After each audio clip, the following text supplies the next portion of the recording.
Msaji mkoa mzima wa Njombe, mkoa wenye wadala kuliko maelezo. Kila siku ndugu zangu nawaambia, usimposti mke wako. Umeoa mke wako ili apostiwe, imekuwa biashara tayari, kimesha kimlamba, kwanza kuleta lawama.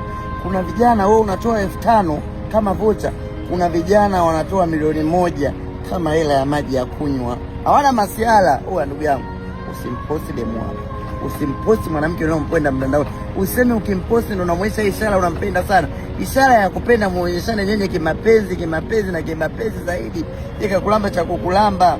Mwanamke amposti mdala wake, watu tayari hapo kwenye mashambulizi. Vita ya kwanza, vita ya pili, vita ya tatu ya dunia.